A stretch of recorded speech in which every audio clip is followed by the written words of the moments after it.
Hello world, and welcome back to another transit chart reading from Beyond the Matrix. My name is Sarah, and today I'm going to be looking at an aspect between the Sun and Pluto, which is called a sextile. So today, the Sun will be in an exact sextile with Pluto.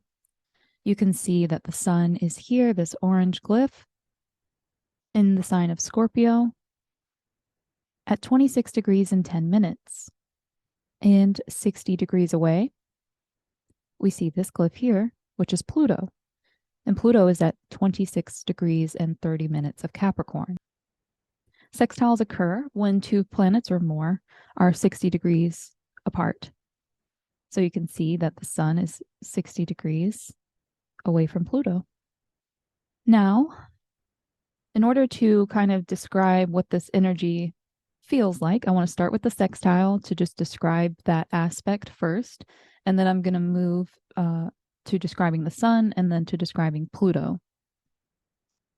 So sextiles, again, are when planets are 60 degrees apart, and they are a harmonious aspect. This isn't a bad aspect. Oftentimes on this particular program, Luna, the good aspects will come out in this nice, pretty green, teal, blue color. And the harder aspects, like the oppositions and the squares, will be red. So that's a nice way to tell. But also, this asterisk here represents sextiles. The triangles are for trines. So we're just looking at this aspect here between the Sun and Pluto. Now, where trines are harmonious in this way, where it's like, wow, that happened. It's almost like things just fall into place. Sextiles require a little bit more effort. There is a gem that you're looking for. You're looking for the opportunity in the sextile. So between the Sun being in Scorpio and Pluto being in Capricorn, we're going to talk about some of the themes of what I guess, medium you should be looking for these gems within. So the Sun is the ideal to which we strive, and it can also be described as our relationship with our father or the paternal archetype. And it could also be described as the plot of the story. This is what's going to happen over the course of the native's life or during the time within which the Sun falls into this sign for the collective.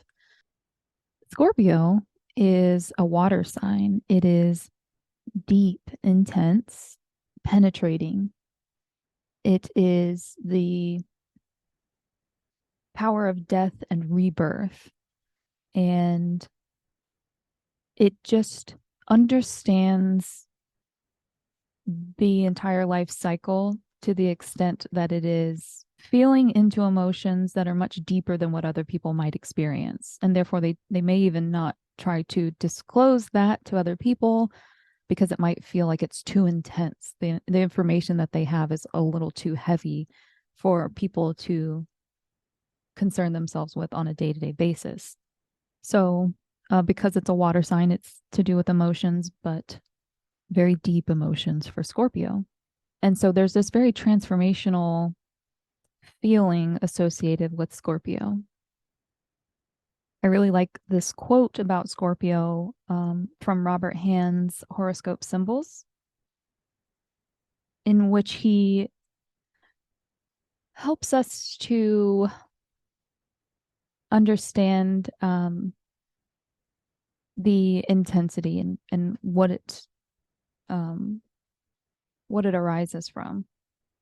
So it says, rather than deny the physical universe in order to transcend it, Scorpio will immerse itself in the physicality and even drown in it in order to go beyond it.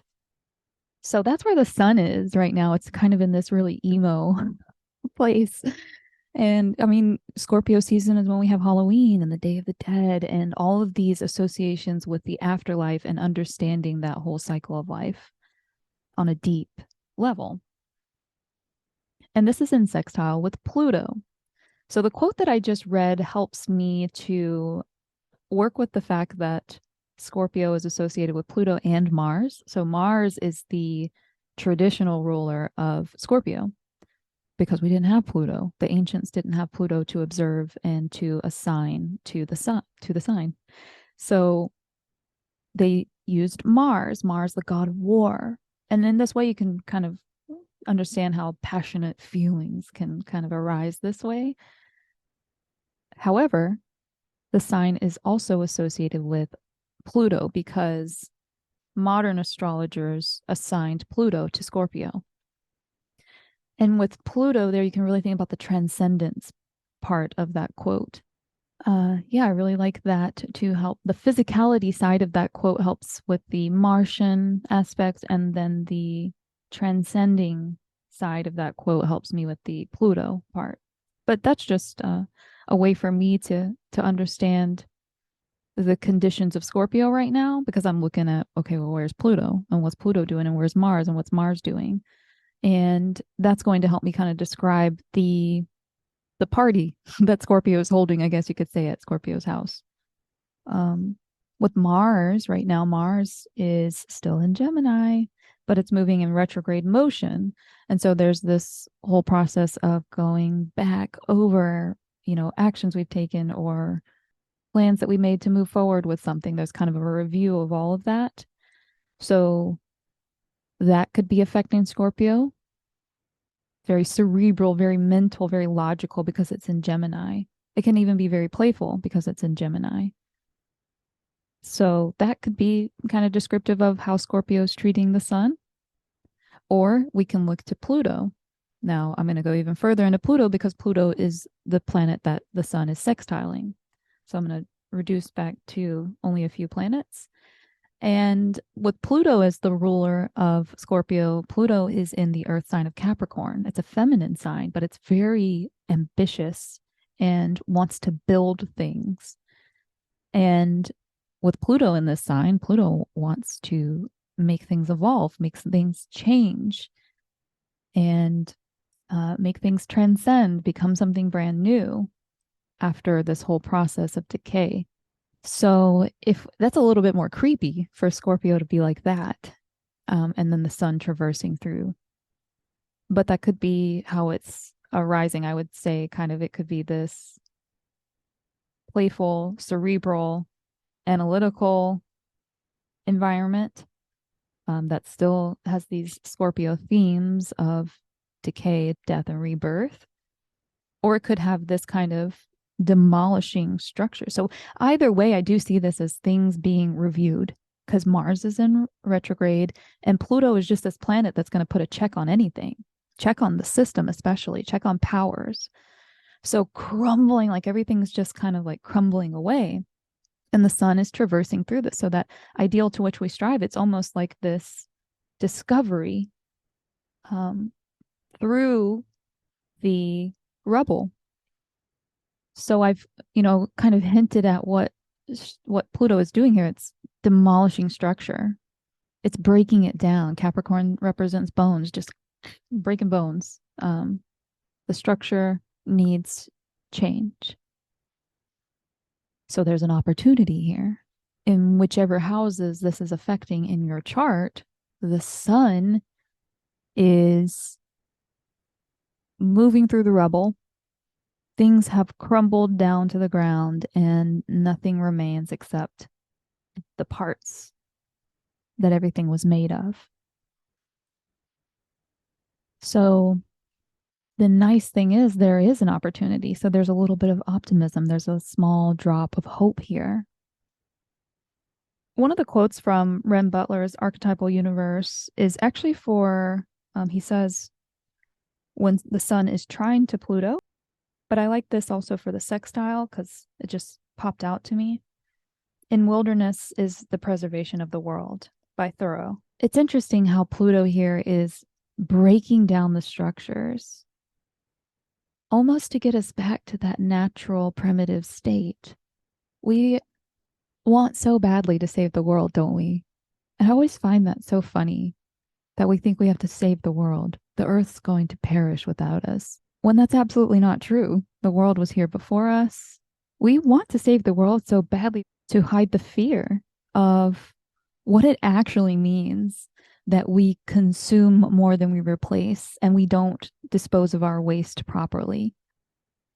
I want to end with some of Renn Butler's descriptions of the sun with Pluto from the Archetypal Universe, his book. Intense enthusiasm and drive, a connection with primal, natural energies, the interplay of ego and shadow, the struggle for self-conquest, surges of creative potency. And then on the shadow side, a ruthless and driving nature, urges to dominate and control others, a willful flaunting of one's sexual and shadow energies, obsessive self-expression, and self-celebration. I can say that for me, this energy of Scorpio is my 6th house. The energy of Capricorn is my 8th house. 6th house is the house of day-to-day activities, labor, strenuous stuff you don't really want to do.